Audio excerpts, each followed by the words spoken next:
네, 요즘 코로나 확진자가 계속해서 많이 나오고 있는 와중에 코로나 확진이 되어서 자가격리를 하는 모습이 마치 어제와 오늘 정결 예식을 거행하는 나병 환자가 공동체와 격리되어 진영 밖에서 거주하는 모습과 비슷하다고 생각됩니다. 코로나 확진으로 사회와 교회와 격리되고 집에서는 방문 하나를 두고 가족과 격리해야 하는 상황에서 공동체와 단절됨을 경험하게 됩니다. 물론 인터넷이 있기 때문에 온라인으로 그리고 핸드폰으로 세상과 소통할 수 있어서 덜 힘들 수는 있겠지만 그럼에도 외로움과 단절됨을 경험하게 됩니다. TV 프로그램에 코로나에 확진되었다가 다시 돌아온 연예인들도 외롭고 단절되었기 때문에 다른 연예인들에게 전화를 엄청 걸어서 그 외로움을 조금이나마 해소했다는 이야기들을 듣게 됩니다. 그런데 오늘 나병 환자는 더욱더 외로움과 단절됨을 경험했을 것입니다.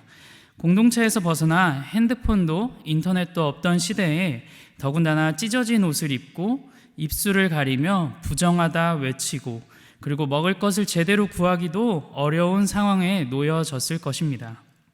게다가 부정함으로 인해 격리되었기 때문에 살아있으나 죽은 자처럼 취급받았을 것입니다. 단절됨과 외로움을 경험하는 나병 환자들이 완치되었을 때 다시금 공동체 안으로 들어올 수 있도록 하나님은 정결 예식을 우리에게 주셨습니다. 오늘 본문은 완치된 나병 환자들 중 가난한 나병 환자들이 어떻게 정결 예식을 치러야 하는지에 대해서 알려주시는 본문입니다. 정결 예식의 방법은 어제와 동일합니다. 다만 다른 것은 드리는 제물의 크기와 양입니다. 하나님은 21절과 22절에 이렇게 말씀하셨습니다. 우리 21절부터 22절까지 한번 같이 읽도록 하겠습니다. 만일 그가 가난하여 그의 힘이 미치지 못하면 그는 흔들어 자기를 속죄할 속건제를 위하여 어린 수양 한 마리와 소제를 위하여 고운 가루 10분의 1 에바에 기름 섞은 것과 기름 한 록을 취하고 그의 힘이 미치는 대로 산비둘기 둘이나 집비둘기 새끼 둘을 가져다가 하나는 속죄제물로 하나는 번제물로 삼아. 아멘. 21절과 22절에 그의 힘이 미치지 못하면 그의 힘이 미치는 대로라고 기록되어 있습니다. 가난하여 수양 2마리와 암양 1마리 그리고 고운 가루 10분의 3 에바를 드릴 수 없던 사람들, 그래서 힘이 미치지 못하여 수양 1마리와 고운 가루 10분의 1 에바를 기름 한 록과 함께 드리게 하셨습니다. 힘이 미치는 대로 산비둘기 둘이나 집비둘기 새끼 둘을 가져 번제물과 속죄제물로 잡으라고 하셨습니다. 하나님은 가난한 자들에게 다른 사람들과 동일한 양의 제물의 크기와 양을 요구하시지 않으셨습니다. 하나님은 가난한 자들에게 맞는 제물의 양과 크기를 요구하셨습니다. 하나님의 이러한 자비하심으로 가난한 자들도 공동체에 다시 속하게 하셨습니다. 부정함을 씻고 다시금 공동체에 속하여 하나님께 예배드릴 수 있게 되는 자격은 가난한 자도 예외가 아니기 때문입니다. 하나님은 자신의 백성들을 정결함과 부정함으로 나누시지 부유하다거나 가난한 자들로 나누시는 차별의 하나님이 아니시기 때문입니다. 또한 오늘 본문에는 기록되어 있지 않지만 가난한 자들도 7째 날까지 동일하게 정결 예식을 치렀을 것입니다. 그리고 마지막 8째 날 수양 1마리와 비둘기 2마리 그리고 고운 가루 10분의 1을 가지고 번제와 소제 그리고 속죄제와 속건제를 드리게 하십니다. 하나님은 가난한 자들에게 맞는 제물의 크기와 양을 조절해 주셨지만 다른 사람들과 동일하게 정결 예식을 치르도록 하셨습니다.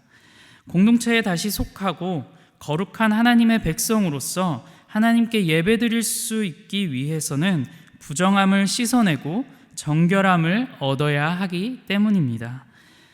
가난하다고 해서 부정함을 씻는 그런 정결 예식이 면제될 수 없습니다. 가난한 자들도 동일하게 정결 예식을 통해 정결함을 받아야 하나님의 언약 공동체에 들어갈 수 있는 것입니다. 오늘 우리는 이 가난한 나병 환자의 정결 예식을 통해 하나님의 자비하심과 거룩하심을 알 수 있습니다. 하나님의 자비하심으로 인해 가난한 자들에게 맞는 제물을 요구하셨습니다. 그들의 힘이 미치지 못하면 그들의 힘이 미치는 대로 제물을 준비하게 하십니다. 고운 가루 10분의 1, 그리고 비둘기 종류 2마리 등입니다. 그러나 하나님은 동일하게 정결 예식을 요구하십니다. 속건 제물로 드려지는 것은 동일하게 수량으로 준비하게 하셨습니다. 그리고 동일하게 정결 예식을 드려 부정함을 씻고 다시금 거룩한 공동체에 들어올 수 있게 하셨습니다. 우리도 오늘 이 이스라엘 백성들의 정결 규례를 통해 한 분을 떠오르게 하십니다. 바로 예수 그리스도입니다. 오직 예수 그리스도의 보혈의 공로만이 우리가 하나님께 속한 백성이 되게 하시고 구원받게 하십니다. 죄의 문제로 생긴 나병 환자가 진영 밖에 머무르며 살아있으나 죽은 자처럼 살아가던 사람처럼 우리도 죄로 부정하여져서 살아있으나 죽은 자처럼 살아가던 우리를 예수 그리스도의 공로로 구원받게 하셨습니다. 우리의 부요함이나 가난함이나 사회적으로 잘 나가거나 그렇지 못하거나 외모가 출중하거나 그렇다 하지 못할지라도 하나님은 누구든지 예수 그리스도의 피를 통해 우리의 부정함을 씻고 그리스도의 공로로 말미암아 하나님의 백성 공동체 안에 속하게 하십니다. 그리고 요한일서 4장 15절에는 이렇게 기록되어 있습니다. 누구든지 예수를 하나님의 아들이라 시인하면 하나님이 그의 안에 거하시고 그도 하나님 안에 거하느니라. 아멘. 누구든지 예수님을 하나님의 아들이라 시인하기만 하면 우리 안에 하나님이 거한다고 하십니다. 그래서 가난한 자들에게 동일하게 정결 예식을 요구하셨던 것처럼 우리가 예수님에 대한 믿음의 고백이 없이는 예수 그리스도의 피로 죄를 깨끗이 씻을 수 없습니다. 또한 믿는 자들은 예수 그리스도를 통해 죄를 고백하고 회개함 없이는 정결함으로 하나님께 나아갈 수 없습니다. 주 안에 속한 금광의 성도 여러분, 우리는 가난한 나병 환자처럼 값없는 하나님의 은혜와 자비 그리고 사랑을 받았습니다.